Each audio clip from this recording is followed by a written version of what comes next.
Nasab tuh ada dua, ada nasab darah, ada nasab ilmu, ada tini, ada dini.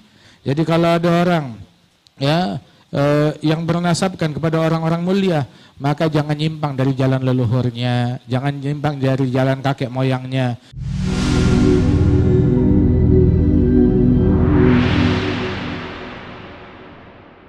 Jadi kalau ada orang ya yang bernasabkan kepada orang-orang mulia, maka jangan nyimpang dari jalan leluhurnya, jangan nyimpang dari jalan kakek moyangnya.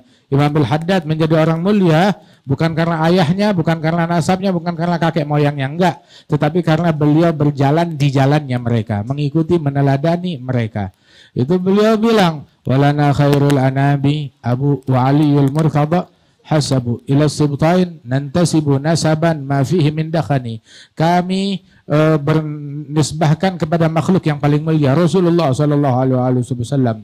Dan juga Imam Ali bin Abi Thalib adalah kakek kami, Fatimah Zahra adalah nenek kami, dan kami bernasab kepada Al-Hasan wal Husain, kepada Sayyidina Husain bin Ali bin Abi Thalib. Sebuah nasab yang tiada keraguan di dalamnya sama sekali. Wah, subhanallah, nasabnya Imam Al-Haddad, nasabnya beliau adalah sama dengan nasabnya Wali Songo, dari keturunan Al-Imam Alwi Ammul Faqih. Hadzal Habib Abdullah Haddad bernasabkan bukan kepada Al-Faqih Al-Muqaddam, tetapi kepada sepupunya Al-Faqih Al-Muqaddam, kepada pamannya Al-Faqih Al-Muqaddam, Al-Imam Alwi Ammul Faqih. Sama seperti Wali Songo, yang mana Wali Songo tersebut mereka bernasabkan kepada Alwi Ammul Faqih. Mereka Wali Songo keturunan Al-Imam Abdul Malik bin Alwi Ammul Faqih bin Muhammad Sahib Murbat bin Ali Khal Agasam bin Alwi bin Muhammad Maula Som'ah bin Alwi bin Alwi bin Ubaidillah bin Ahmad Al-Muhajir bin Isa bin Muhammad Al-Nagib bin Ali Al-Waraidi bin Ja'far Sadiq bin Muhammad Al-Bagir bin Ali Zain Al-Abidin ibn Al-Husain bin Ali bin Abi Talib wa ibn Fatimah binti Nabi Muhammad sallallahu alaihi wasallam. Nasab yang sama dengan nasabnya Wali Songo itu ketemu dengan Imam Al-Haddad kepada Al-Imam Alwi Ammul Faqih, Ali bin Muhammad Sahib Arbat radhiyallahu anhum wa arbahum ajma'in. Makanya ratibnya Imam Al-Haddad menyebar di bumi Indonesia sedemikian masifnya. Kemudian kitab-kitabnya beliau menyebar di kalangan pesantren para kiai sebanyak-banyaknya, nyebar di semua tempat. Kitabnya Imam Abdullah bin Al-Haddad itu Nasaih Diniyah yang merupakan ringkasan daripada Ihya Ulumuddin. Subhanallah. Itu kalau kita baca kitabnya Imam Al-Haddad Nasaih Diniyah atau Risalatul Muawanah, baca sekali, kita baca, Syekh Al-Haimar bilang kamu baca kali kedua akan dapat pemahaman lain dari pemahaman yang pertama, seolah-olah kamu baru membacanya pertama kali. Kali ketiga seolah-olah baru dapat pemahaman yang baru lagi. Kali keempat, hatta 70 kali kamu ulang, seolah-olah kamu baca baru pertama kali. Pemahaman yang baru. Setiap kali diulang semakin lezat. Makanya di majlis Jaddan Al-Habib Ali bin Abdurrahman Al-Habsyi itu diulang tuh kitab Nasaih Diniyah dengan Risalatul Muawanah berkali-kali. Selama 120 tahun tuh yang diulang itu kitab aja. Ratusan kali sudah diulang di majlisnya mereka. Radhiyallahu anhum wa ardahum ajma'in. Insyaallah Allah Ta'ala berikan manfaat kepada kita berkat aulia, berkat salihin. Ada satu orang datang kepada Imam Al-Haddad, ketemu Imam Al-Haddad, salaman, ditanya siapa ini? Bilang ana fulan bin fulan bin fulan. Saya fulan, anaknya fulan wali besar, cucunya fulan. Disebut dah nasabnya wali-wali besar. Maka dijawab kun mithal abik au jaddik au salafik wa illa fa anta jubbah wa imamah wa surah wa la syai' fi maghsurah. Jadilah kamu seperti ayahmu, seperti kakekmu, seperti salaf dan leluhurmu. Kalau tidak kamu hanya kostum. Hanya kostum aja, hanya jubah, imamah, kostum, tapi dalamnya kosong dari ilmu. Al-Habib Ali bin Muhammad Al-Habsyi beliau bilang, ya makbahal jahal, fi man yantasib berijal. Sungguh betapa memalukan, kebodohan apabila melekat pada diri seseorang yang memiliki nisbah, memiliki nasab, keturunan wali-wali besar, tapi bodoh, tapi nggak dapat ilmunya mereka. Imam Al-Haddad ketika nyebutin tentang para leluhur dan para salafnya, baitun nubuwah wal futuwah wal huda wal ilm fil madhi wa fil mutawaqqi'i. Rumah kenabian, rumah kecerdasan, rumah hidayat, rumah ilmu di zaman dulu dan di masa sekarang. Fil madhi wa fil mutawaqqi'i. Rumahnya ilmu adalah mereka. Tuh, di situ Imam Al-Haddad, beliau usia 39 tahun, kurang dari 39 tahun, Ada Imam Al-Haddad di usia beliau pergi haji. Saat pergi haji, pas kebetulan tuh habis haji masih duduk di mana namanya, di Mekkah. Sampai beberapa minggu setelah haji, sampai masuk tahun baru Hijriyah, 1 Muharram. Saat masuk tahun baru Hijriyah, kebetulan beliau ada di Mekkah. Kemudian berpapasan 1 Hijriyah pada hari Jumat.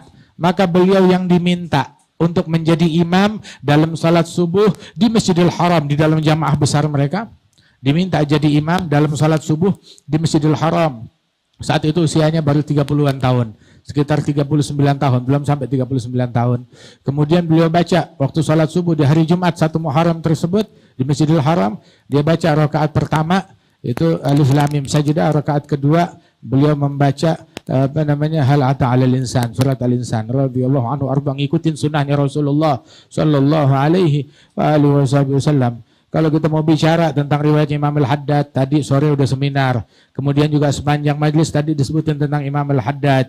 Sampai pagi juga nggak bakalan kelar kita ceritain kepada Imam Al-Haddad. Awsafuhum tu'jizul wasif idza qad wasaf. Kam 'abad minhum lahu sirrul khafi in kashaf. Hawat jami'al fadail wal hala. Wadhara fi ahli lakum qadar indallah ali syaraf. Wa man dakhal fi himakum la yakhaf. لا يخاف ومن تعلق بكم أدرك جميع التحف ولي إليكم نسب عرفه من قد عرف جدي محمد وأنتم بعد جدي خلف. Oh, kita punya nasab kepada Imam Al-Haddad. Kita punya nasab kepada Imam Al-Haddad. Punya. Nasab itu ada 2. Ada nasab darah, ada nasab ilmu. Ada tini, ada dini. Ada nasab hubungan tini, hubungan darah. Ada nasab hubungan din, hubungan akhad, hubungan sanad. Nah, itu kalau nasab darah begitu ma'ruf diketahui semuanya, nasaban mafihi bin dakhani. Tapi ada lagi nasab dini. Apa itu nasab dini? Mengambil tarikahnya Imam Al-Haddad, mengambil ilmunya Imam Al-Haddad, mengambil metodenya Imam Al-Haddad, berguru kepada para ulama yang tersambung sanadnya kepada mereka orang-orang mulia. Subhanallah,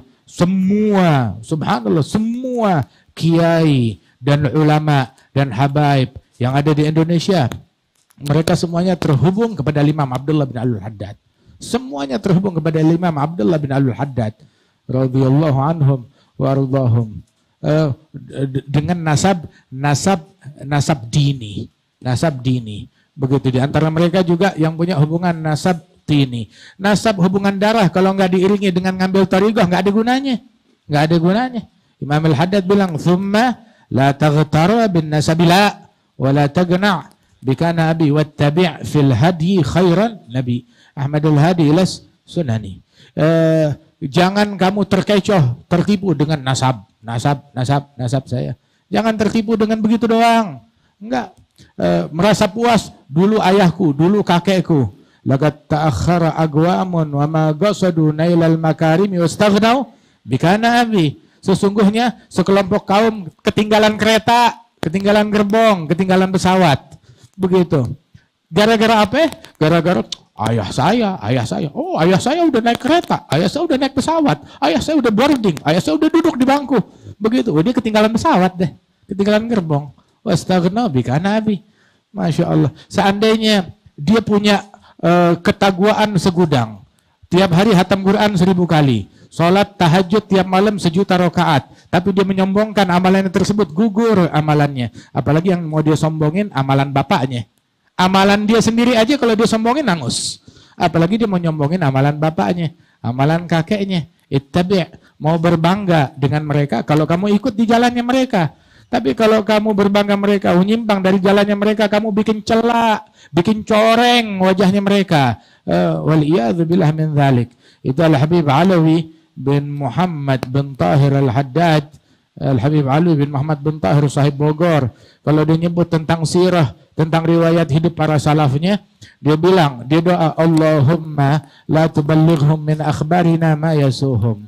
Ya Allah, jangan sampaikan kepada kakek moyang kami berita-berita kami yang kagak enak, yang nyusahin mereka, yang mencoreng mereka, yang bikin mereka sedih, yang bikin mereka marah. Oh, ini berita-berita tentang kita yang sampai kepada para salaf kita, bagus tapi jelek. Begitu, kita nggak punya muka untuk ngadap kepada mereka. Mali wajh gabil bih siwa husn dhanni. Kita nggak punya wajah untuk ngadep kecuali husnudzan, kita sangka baik kita.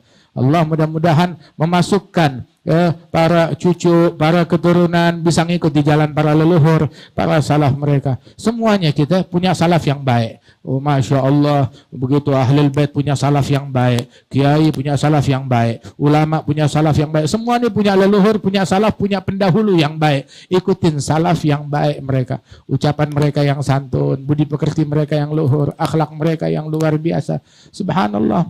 Mereka tuh para wali songo, para ulama, para ahlul bait, para masyayikh, para guru-guru. Mereka kemanapun mereka masuk, kemanapun mereka datang, itu menjadi harum dengan nama baik mereka. Menjadi harum nama baik mereka. Membuat manusia kagum ketika melihat ilmunya mereka. Kalau ketemu yang nggak punya ilmu, ngelihat orang-orang menjadi kagum karena ngelihat ibadatnya mereka. Ketemu yang ilmunya pas-pasan, ibadatnya pas-pasan, tapi orang kagum dengan akhlaknya mereka. Subhanallah.